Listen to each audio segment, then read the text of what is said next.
अस्सलामुअलैकुम। मैं हूं इलियास और आप देख रहे हैं मेरा यूट्यूब चैनल। आज का ये जो टॉपिक है ये basics of neuro diagnostic procedures के हवाले से हैं। इसमें मैं बेसिक न्यूरो डायग्नोस्टिक प्रोसीजर्स के हवाले से बात करूंगा, इनकी इंडिकेशंस के हवाले से ये प्रोसीजर्स हम क्यों करते हैं, कब करने की ज़रूरत होती है। ईजी ईईजी इलेक्ट्रोइंसेफलोग्राम ये दिमाग का टेस्ट है, ब्रेन फंक्शन टेस्ट है, जिसमें कुछ तारें लगती हैं सर पे और तकरीबन 21 के करीब लीड्स लगती हैं और ब्रेन के का जो फंक्शन है वो हम देख रहे होते हैं। यूजुअली ये इन पेशेंट्स के लिए किया जाता है जिनको सीजर्स होते हैं, यानी झटके लगते हैं, जिसे उर्दू में मिर्गी वगैरह के दौरे कहते हैं। वो अगर लगते हैं ऐसे पेशेंट्स को तो ये ईजी कर लें, ताकि उससे पता चलता है कि ये जो दौरे हैं ये दिमाग से ओरिजिनेट हो रहे हैं या आउट ऑफ द ब्रेन कोई काज की वजह से हो रहे हैं।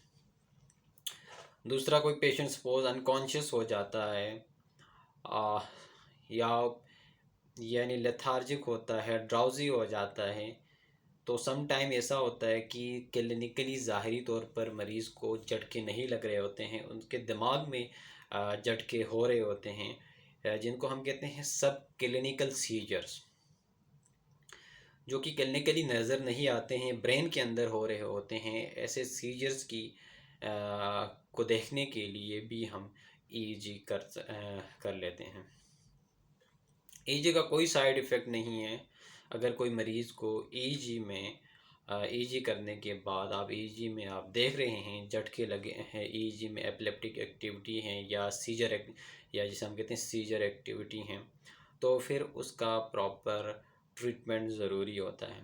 अगर उन झटकों को, उन सीजर्स को ट्रीट ना किया जाए तो वो सीजर फ्रिक्वेंट होते रहेंगे, और जब बार बार होते रहें और फिर एक कंटिन्यूटी उसके अंदर आ जाती है, जिसको हम कहते हैं स्टेटस एपिलेप्टिकस, जो कि 5 मिनट तक जो हैं सीजर्स होते रहते हैं और 5 मिनट से ज़्यादा सीजर्स मरीज़ को होते रहें तो फिर मरीज़ की एमरजेंसी कंडीशन होती हैं।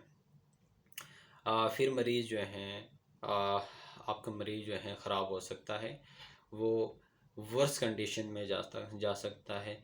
सो इससे पहले स्टेटस एपिलेप्टिकस की कंडीशन की तरफ जाने से पहले ही मरीज़ को जो एक दो सीजर्स होते हैं उसी में ट्रीट करें, तो मज़ीद कॉम्प्लिकेशंस नहीं हो सकती हैं। दूसरा जो प्रोसीजर जो न्यूरो डायग्नोस्टिक्स में किया जाता है वो है नर्व कंडक्शन स्टडी।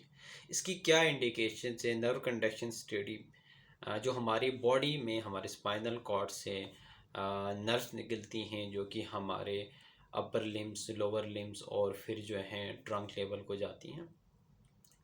इन नर्व्स को कहते हैं पेरिफेरल नर्व्स। कुछ होती हैं सेंट्रल, हमारा नर्वस सिस्टम होता है जो दिमाग और स्पाइनल कॉर्ड पर मुश्तमिल है, जबकि पेरिफेरल नर्वस सिस्टम जो हैं स्पाइनल कॉर्ड से जो हैं नर्व्स निकलती हैं, हमारे बाजू को जाती हैं और हमारी टांगों को जाती हैं। इन नर्व्स को कहते हैं पेरिफेरल नर्व्स। इन नर्व्स के बारे में जो स्टडी हैं, इनको देखने के लिए जो स्टडी करते हैं उसको नर्व कंडक्शन स्टडी बोलते हैं, जिसमें हम कुछ इलेक्ट्रोड्स लगाते हैं मुख्तलिफ मसल्स के ऊपर और फिर मुख्तलिफ नर्व्स के ऊपर लगा के उन नर्व्स को देख रहे होते हैं। जो मोटर नर्व्स होती हैं हमारे बॉडी में, जो पेरिफेरल नर्व्स हैं, वो यूजुअली दो तरह की हैं, मोटर नर्व्स होती हैं और सेंसरी नर्व्स होती हैं। इन मोटर नर्व और सेंसरी नर्व्स को देखने के लिए हम कुछ इलेक्ट्रोड लगाते हैं हम बॉडी मसल्स पर, जैसे मोटर अगर नर्व करनी है, और अगर फिर नर्व के ऊपर डायरेक्ट अगर सेंसरी नर्व करनी है, और फिर जो है एक स्टिमुलेटर के थ्रू उस प्रॉपर नर्व को स्टिमुलेट करके एक प्रॉपर रिस्पांस देखते हैं कि नर्व किस हद तक मुतासिर हुई है। ये उन पेशेंट्स के लिए किए जाती हैं जो कि मुख्तलिफ़ कॉम्प्लिकेशन के साथ आते हैं, जैसे बॉडी में नमनेस और टिंगलिंग सेंसेशंस, पेन, इस तरह की कॉम्प्लिकेशन के साथ आते हैं। सम टाइम कोई ट्रॉमेटिक इंजरी होती हैं, जैसे कोई ब्लड इंजरी हो, उसके बाद जो हैं जो पार्ट ऑफ देयर बॉडी और लिम जो है ना काम करना छोड़ देता है, तो उसमें हम देखते हैं कि कौन सी नर्व ज़्यादा मुतासर हुई है। समटाइम जो है चाइल्ड बर्थ में भी जो हैं जो ब्रेकियल प्लेक्सिस जो है इंजरी होती हैं, तो बच्चों में भी उस इंजरी को देखने के लिए, यानी रूल्ड आउट करने के लिए इंजरी किस लेवल पर हैं, ट्रंक लेवल पर हैं, कॉर्ड लेवल पर हैं या नर्व लेवल पर हैं, उसको देखने के लिए हम नर्व कंडक्शन स्टडी करते हैं। इसमें हल्के हल्के से शॉक्स होते हैं, वो थोड़ा सा पेनफुल होता है पेशेंट के लिए, बट स्टिल बेरेबल, और यूजुअली ऐसे कोई साइड इफ़ेक्ट्स नहीं होते हैं। अगर कोई पेशेंट पेस मेकर हैं में हैं यूज़ कर रहा हो, या कोई ऐसा इलेक्ट्रिकल डिवाइस जो कि इंटरनल ऑर्गन्स के साथ इंटरफेयर कर सकता हो, तो ऐसे पेशेंट्स के लिए जो हैं मतलब नर्व कंडक्शन एहतियात से करने की ज़रूरत होती हैं, और फिर उसके लिए प्राइमरी कंसल्टेंट से जो है पूछना पड़ेगा कि ये आया इस पेशेंट के लिए करना है या नहीं। इससे लिटिल बिट डिफ़िकल्ट और it could be dangerous for such patient जो कि पेसमेकर में पेसमेकर यूज़ कर रहे होते हैं, but still you know if proper precautions इस्तेमाल की जाएँ तो you can still do it. इसके अलावा विजुअल इवोक पोटेंशियल जो हम करते हैं, और इससे पहले मैं एक बात बताऊं कि जो डायबिटिक पेशेंट्स हैं, शुगर के पेशेंट हैं, उनकी नर्व्स ज़्यादातर मुतासर होती हैं। डायबिटीज़ जो है हमारी नर्व्स को बहुत हद तक मुतासर करती हैं, जिसकी वजह से जो हैं हमारी नर्व्स जल्दी डैमेज हो जाती हैं, और शुगर कंट्रोल से जो हैं नर्व्स की जो हैं डीजनरेशन को कम किया जा सकता है। इसके अलावा जो प्रोसीजर जो पेशेंट हम लोग करते हैं न्यूरो डायग्नोस्टिक्स में, विजुअल इवोक पोटेंशियल, जिसमें हम आई नर्व्स को, ऑप्टिक नर्व नर्व का जो पाथवे है उसको देखते हैं, जिसमें कुछ लीड्स लगती हैं ऑक्सीपिटल लोब में, और फिर जो है एक स्क्रीन के थ्रू जो है स्क्रीन पर फोकस करना पड़ता पेशेंट को, जिससे जो ऑप्टिक रेडिएशंस हैं वो ऑप्टिकल जो जो इमेज बनता ऑक्सीपिटल लोब में, यानी ऑप्टिक रेडिएशंस आपके आई से होते हुए जो हैं ऑप्टिक नर्व के थ्रू, जो कि क्रैनियल नर्व है, optic nerve second cranial nerve, इसके थ्रू होके जो है ऑक्सीपिटल लोब में जो है ये अपना मैसेज या सेंसरी इंफॉर्मेशन लेके जा रही होती हैं। तो वो रिस्पांस देखने के लिए, यानी ऑप्टिक पाथवे देखने के लिए जो टेस्ट किया जाता है, that is visual evoke potential. ये यूजुअली जो है मल्टीपल स्क्लेरोसिस के पेशेंट्स विजन प्रॉब्लम के साथ आते हैं, और विजन लॉस होता है, या फिर ब्लरिंग ऑफ विजन की कंप्लेन के साथ आते हैं, तो जिसमें डी माइलिनेशन होती है, माइलिन शीट डैमेज हो जाती है, और उसमें हम देख रहे होते हैं कि उसका पाथवे जो है किस हद तक मुतासर हुआ। यूजुअली जो है जो कंडक्शन होती हैं वो स्लो हो जाती हैं, जिसको कहते हैं लेटेंसी जो है ना स्लो हो जाती हैं। इसी तरह brain stem auditory evoke potential हैं, ये भी डीमाइलिनेटिंग,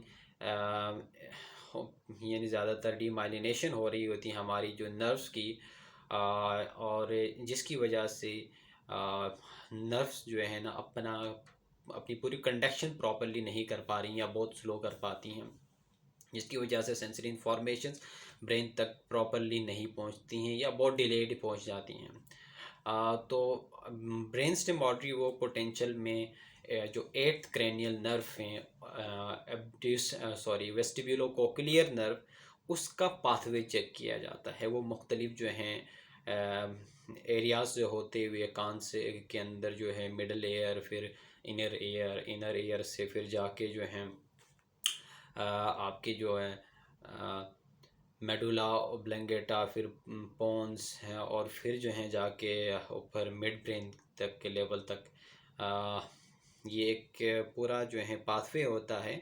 उसमें डिफरेंट जो है पार्ट से जो है part of the mid part of the brain stem से जो है मुख्तलिफ वेव्स बनती हैं। तो उन वेव्स को देखने के लिए, ये पूरा पाथवे देखने के लिए फिर एक मिनी ऑडिटरी वोक पोटेंशियल करते हैं, जिसमें ऑडिटरी नर्व जो हैं या वेस्टिबुलो कोक्लियर नर्व है उसको स्टिमुलेट करते हैं एक्सटर्नल जो हैं साउंड स्टिमुलेशन से, और फिर जो है वेव्स को यानी कैप्चर करने की कोशिश करते हैं। इसके अलावा और भी जो हैं प्रोसीजर हैं, जैसे सिंपैथेटिक स्किन रिस्पॉन्स हैं या ऑटोनॉमिक नर्व टेस्टिंग होती हैं, जिसमें हम ऑटोनॉमिक नर्व फाइबर्स को देख रहे होते हैं कि हम these are very small demyelinating fibres, जिसमें मालिन शीट नहीं होता, ये बहुत स्लो कंडक्शन कर रही होती हैं। इन फाइबर्स को देखने के लिए हम जो हैं करते हैं ऑटोनॉमिक नर्व टेस्टिंग। यूजुअली जो है ऑटोनॉमिक सिस्टम डिसफंक्शन के पेशेंट्स आते हैं जिस टेस्ट के लिए, और इस टेस्ट के थ्रू हम उनके ऑटोनॉमिक नर्वस सिस्टम को देखने की कोशिश करते हैं। इसके अलावा भी और भी इंफॉर्मेशन और भी जो हैं बहुत सारे प्रोसीजर्स हैं। वीडियो बहुत लंबी हो जाएगी। Hopefully we will cover all those procedure in the next video. तब तक के लिए अल्लाह हाफिज़। कमेंट सेक्शन में जो है अपनी राय का इजहार कीजिएगा, और अगर कोई क्वेश्चन हो तो ज़रूर पूछिएगा। कोशिश करेंगे कि आपके क्वेश्चंस का आंसर जो है नेक्स्ट वीडियो में दिया जाए। Thank you very much.